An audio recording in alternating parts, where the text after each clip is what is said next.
शव खाया जाता है, ये साधना के दौरान में खाया जाता है और साधना हम कौन सी कब कर रहे हैं वो डिपेंड करता है। जी, अपने फ्रेम में देख रहे हैं और माँ मुस्कुरा भी रही हैं।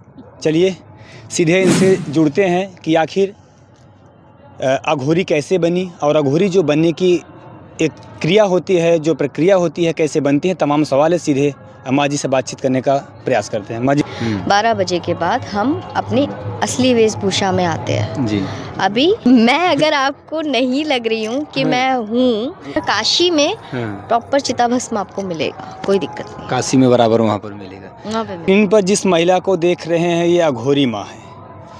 आप चेहरे से देखने के बाद विश्वास नहीं करेंगे क्योंकि काफ़ी खूबसूरत हैं और पहनावे भी उस तरीके नहीं है जो अघोरी अपना पहनावा किया करते हैं। नरमुंड की गले में मालाएं होती हैं और इनका वेशभूषा कुछ अलग होता है और गले में रुद्राक्ष की कुछ मालाएं भी होती हैं। हाथ में पहनावे का तरीका भी कुछ अलग होता है। लेकिन आप यकीन नहीं मानेंगे, क्या ये अघोरी माँ है? आप विश्वास नहीं करेंगे क्योंकि काफ़ी खूबसूरत हैं और आप अपने फ्रेम में देख रहे हैं और माँ मुस्कुरा भी रही हैं। चलिए सीधे इनसे जुड़ते हैं कि आखिर अघोरी कैसे बनी और अघोरी जो बनने की एक क्रिया होती है, जो प्रक्रिया होती है, कैसे बनती है, तमाम सवाल है। सीधे माँ जी से बातचीत करने का प्रयास करते हैं। माँ जी प्रणाम। महादेव, कैसे हैं आप? मैं ठीक हूँ, आप बताइए आप क्या?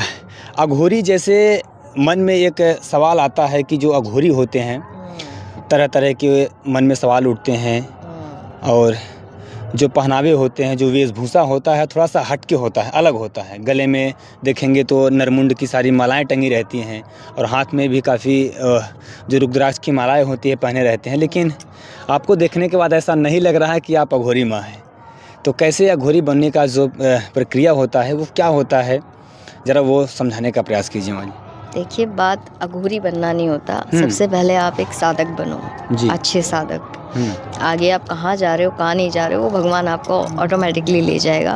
और रही बात मेरी कि मैंने नरमुंड की माला नहीं धारण की है, बहुत सारा ये वो नहीं किया हुआ है। देखिए, जब समय होता है, हमारा रात्रि का समय होता है, जब हम अपने रात्रि के समय पे आते हैं, ठीक 12 बजे, 12 बजे के बाद हम अपनी असली वेशभूषा में आते हैं। अभी नॉर्मल, जैसे नॉर्मल रहते हैं, ज़रूरी नहीं है ना कि हम हर किसी को बताएं कि हम क्या है। मैं एक चीज़ जानती हूँ, आपकी अहमियत आपको जानना आपके काम से चाहिए।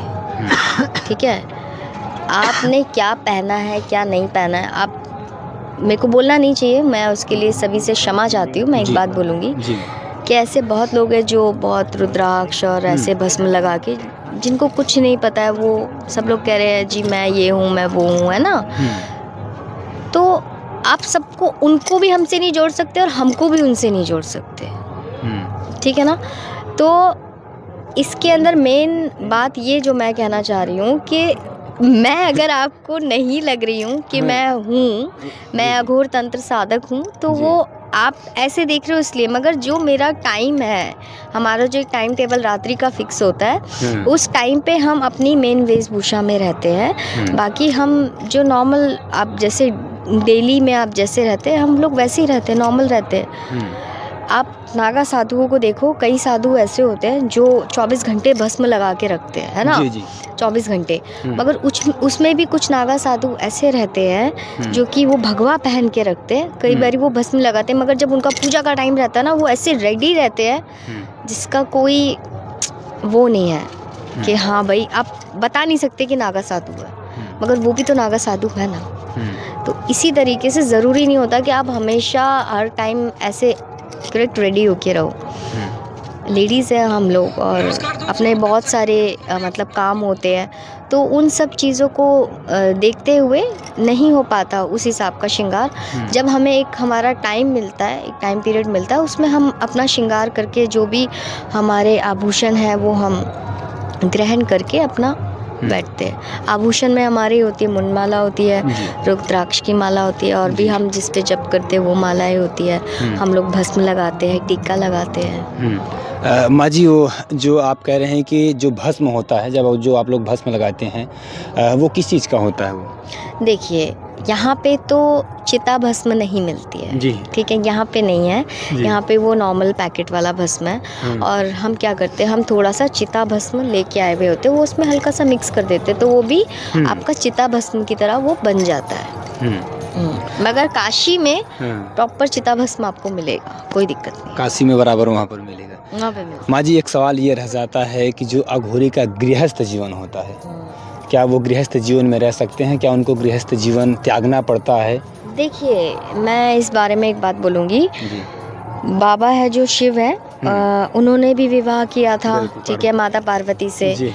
वो भी अपना गृहस्थ जीवन जैसे तैसे उनका भी अच्छा रहा है ना? जी। अच्छे से चला है। तो वो ये नहीं कहते कि आप मेरे लिए छोड़ दो कुछ भी। ये हमारी अंतरात्मा, जैसे मेरी अंतरात्मा है कि मैं सब कुछ छोड़ के बाबा में लगी रहूं, है ना? मेरा भी एक वो है मन में कि मेरे को एक बारी जीवन में कैलाश जाना है, ठीक है? ये है, चाहे मेरी वहाँ पे आखिरी सांस निकल जाए या फिर मैं आऊँ ही ना वापस। मैंने सबको बोल रखा है कि अगर मैं वापस ना आऊँ तो वो भी मेरा सौभाग्य है। मैं इतना, मुझे बाबा से प्रेम है, ठीक है? गृहस्थ जीवन जो बोल रहे हैं कि आप गृहस्थ जीवन में आप कैसे रह करके साधना, जब वो गृहस्थ में रह करके, बाबा शमशान में, उनको शमशान पसंद था, इतना सर्दी में बाबा बैठे, कैलाश पसंद है, तो ज़रूरी नहीं है कि आप मतलब एकदम घर से बाहर ही निकल जाओ, ये कर लो। मैंने किया क्योंकि मेरी इच्छा है, ठीक है?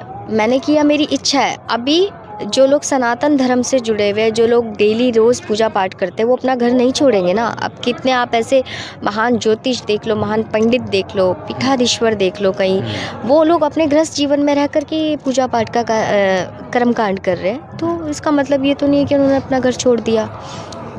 ये हमारी इच्छा होती है कि हमको क्या करना है। मेरी इच्छा थी इसलिए मैंने कर दिया। आप ये साधना अपने घर में रह कर के भी कर सकते हो। अघोर में ज़्यादातर किस साधना का प्रचलन है?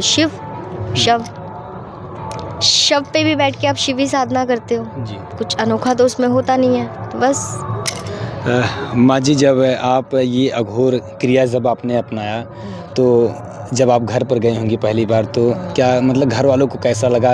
क्या वो मतलब विरोध नहीं किया आपका कि ऐसा नहीं करना चाहिए आपको? क्या आप मतलब जब घर से निकल रही थी तो आपने मतलब पूछ कर आप वहाँ से निकली थी? तो ये क्या है? मैं बता देती हूँ। मैंने जब ये साधना अघोर में आई तब मैंने अपनी माता जी का आशीर्वाद लिया था कि माँ, मैं ये करने के लिए जा रही हूँ, मुझे आशीर्वाद दीजिए। क्योंकि जब तक आपकी माता पिता का आपके ऊपर आशीर्वाद नहीं आएगा ना, आप किसी भी साधना में परिपूर्ण नहीं हो सकते। आप कहीं ना कहीं अटकोगे। अभी मेरे माता पिता भी मेरे साथ हैं और वो बहुत गर्व महसूस करते हैं मेरे पे, ऐसी बात नहीं है, ठीक है? सबके जीवन में कुछ ना कुछ होता है और मैंने अगर ये कर दिया, और उनको पहले लगा था थोड़ा सा, मगर अभी वो बहुत खुश है। अभी वो कुंभ स्नान के लिए भी आए थे, मौनी अमावस्या पे स्नान करके अभी वो घर की तरफ प्रस्थान कर चुके हैं। माँ जी, मतलब आपके मन में कैसे मतलब आया कि मतलब मुझे अघोरी बनना चाहिए? तो आपके मन में आया होगा ना, कुछ कोई चीज़ें देखकर, कैसे मन में आपके आया कि ये सब करना चाहिए?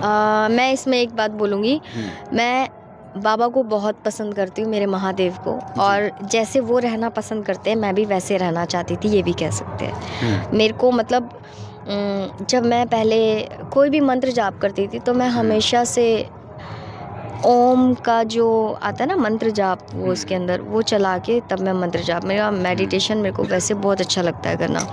तो मतलब कुछ भी कर रही हूँ ना तो बाबा मेरे आसपास रहने चाहिए। मेरा आखिरी लक्ष्य मेरे बाबा ही है, आखिरी और पहला भी कह सकते हैं, वही है, वही रहेंगे।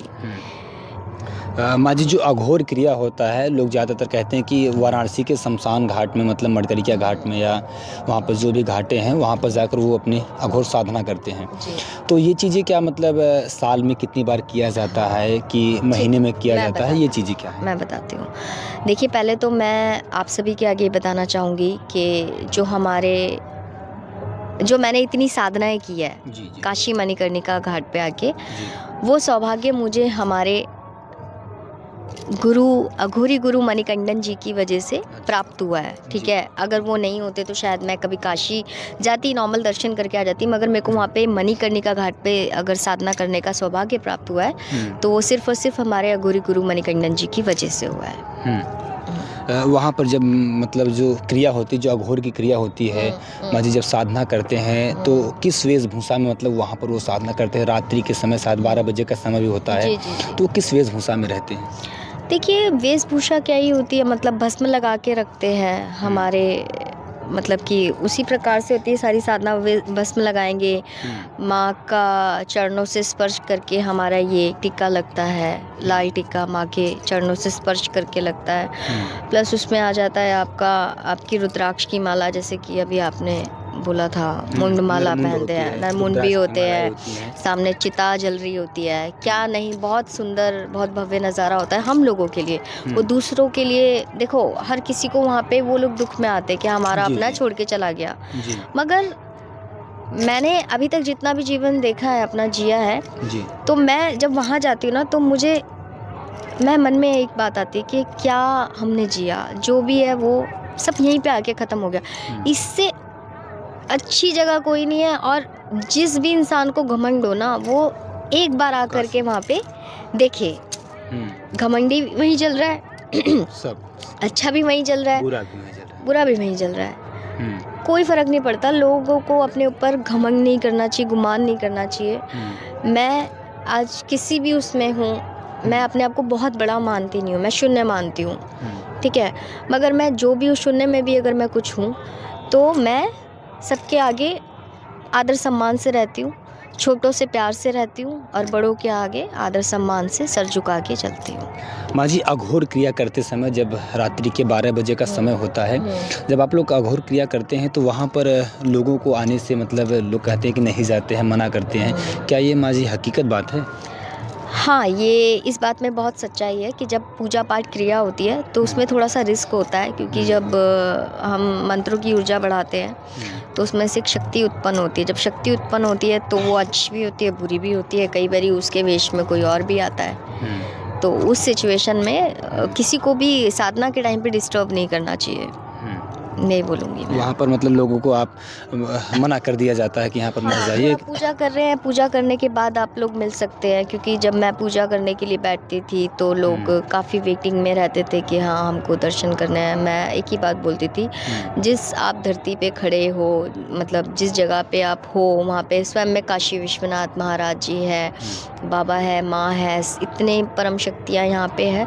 तो पहली बात तो आपको मेरे लिए वेटिंग करने की ज़रूरत नहीं है, और दूसरी बात ये, जब तक मेरी पूजा नहीं होती उस दौरान तक, मेरा जब तक पूरा कंप्लीट होकर के मैं निकल के मुंह हाथ ना धो लूँ, तब तक मैं किसी से मिलना पसंद नहीं करती। माँ जी, एक सवाल ये भी रहता है कि जो माँ जी एक मिनट, ये जो सवाल ये रहता है कि जो कहते हैं जो एक पक्के अघोरी होते हैं, कहते हैं कि बनारस के मडकरिया घाट में वहाँ पर जाते हैं, जो शव होता है, कहते हैं कि जो उस शव को खाया जाता है, क्या ये कब मतलब खाते हैं, कि महीने में या साल में, ये चीज़ें कितनी हकीकत है? जो शव खाया जाता है ये साधना के दौरान में खाया जाता है, और साधना हम कौन सी कब कर रहे हैं वो डिपेंड करता है जी, ठीक है ना। कोई ग्रह नक्षत्र हम देखते हैं, कुछ चीज़ें हम देखते हैं, तब हम शव साधना करेंगे, तब वो हमें ग्रहण करना पड़ता है। ऐसा नहीं कि हम रोज़ खा रहे हैं या रोज़ कर रहे हैं, ऐसा कुछ नहीं है। ये सब लोगों ने भ्रम फैला रखे हैं। कुछ लोग तो ये भी बोलते हैं कि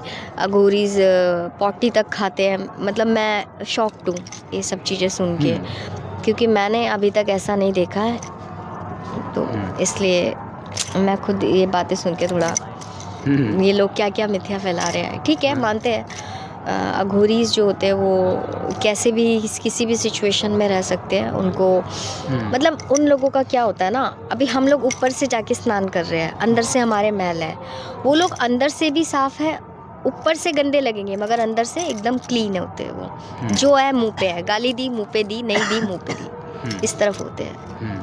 मैं एक सवाल हो जाते थे, अघोरी और महाअघोरी, ऐसा लोगों के मन में सवाल आता है, लोग कमेंट्स भी करते हैं कि जाना तो माँ जी से पूछना कि जो अघोरी होते हैं और महाअघोरी होते हैं, इनमें क्या अंतर है, और इनका जो साधना करने की प्रक्रिया होता है, देखिए मैं बता देती हूँ, ऐसा उसमें कोई अंतर नहीं होता है।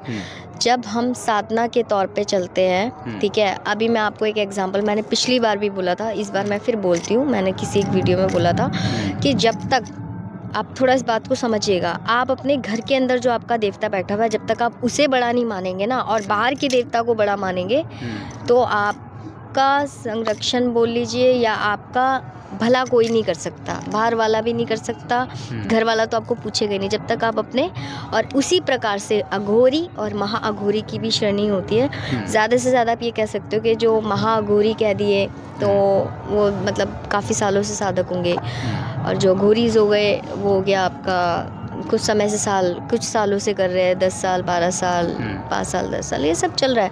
मगर चाहे छोटा हो या बड़ा हो, आपको अगर किसी को सम्मान देना है तो एक ही जैसा देना है। और अगर आपके बराबर में कोई चाहे छोटा है साधक या बड़ा है, अगर आपने उसको सम्मान नहीं दिया, आप किसी बड़े के लालच में आगे गए तो वो भी आपको सम्मानित कभी नहीं करेगा, क्योंकि वो देखेगा कि वो कहाँ से आया है। जब उसने पहले को नहीं सम्मान, आज वो मेरे को पद देख के सम्मान दे रहा है, तो वहीं पे ही सामने वाले का बहुत सारी चीज़ें वैसे ही डाउन हो जाती है। माँ जी, कितने साल तक साधना करने से एक जो अघोरी होते हैं, मतलब पूर्ण अघोरी वो बन जाते हैं? कितने साल या कितने? देखिए, मैं आपको इस चीज़ का एक ही जवाब दूंगी छोटा सा, आप जीवन भर साधना करते रहिए। आप अघोरी बनने का मतलब, देखिए मैं जो समझी हूँ अपना जी, बाबा के मार्ग पे चलना, ठीक है ना। आप जैसे ही बाबा के मार्ग पे चलोगे वैसे ही आपके अंदर ये वैराग्य उत्पन्न होता रहेगा, ठीक है। और भी बहुत सारी चीज़ें आपके अंदर आती जाएगी ऑटोमेटिकली। तो अघोरी क्या है, क्या है अघोरी? यही तो है ना, वो साधक है, वो मतलब तंत्र क्रिया करके ये सारी चीज़ें करके आगे बढ़ते गए और उन्होंने अपना एक इतना टाइम उस चीज़ में स्पेंड कर दिया, इतना आशीर्वाद उनके हाथों में आ जाता है कि उनके एक टच करने मात्र से या उनके मुंह से एक बात निकलने से ही आपकी कितनी चीज़ें अच्छी हो जाती है ना। और हम लोगों का एक चीज़ और भी होता है कि हम जैसे दे देते हैं आशीर्वाद है, मगर ये शायद कोई नहीं बताता है कि जितना हम लोग ये ऐसे करते हैं, आशीर्वाद देते, तो हमारे पास भी कहीं ना कहीं कुछ ऐसी शक्तियाँ होती है जो कि छू देने से या कुछ भी करने से थोड़ा मतलब ये कह लीजिए थोड़ा सा मतलब दिक्कत आ जाती है हमको। तो इसलिए थोड़ा सा चीज़ों में रिस्ट्रिक्शन होती है कि आपको थोड़ा सा दूर से बात करनी चाहिए। पैर छूने के लिए क्यों मना किया जाता है, इसीलिए मना किया जाता है, मगर लोगों को लगता है कि नहीं पता नहीं क्या है, तो ये सारी चीज़ें भी है उसमें। चलिए, अभी हमारे साथ फ्रेम में जो माँ जुड़ी थी, मैंने तमाम मुद्दों पर बातचीत करने का प्रयास किया, और लेकिन जितने भी सवाल थे आप लोगों तक पहुंचाने का प्रयास किया। जो आपके मन में, जो आपके जहन में सारे सवाल चल रहे थे कि ये चीज़ ऐसे होता है, मैंने सारे सवाल माँ जी के सामने रखे, लेकिन माँ जी उनका जवाब साधारण शब्दों में दिए। लेकिन आप क्या सोचते हैं इन माँ को लेकर, और जो माँ सारी बातें बताईं, आप लोग प्यारा सा कमेंट जरूर करिएगा। मिलते हैं किसी अगली खबर में। जय हिंद।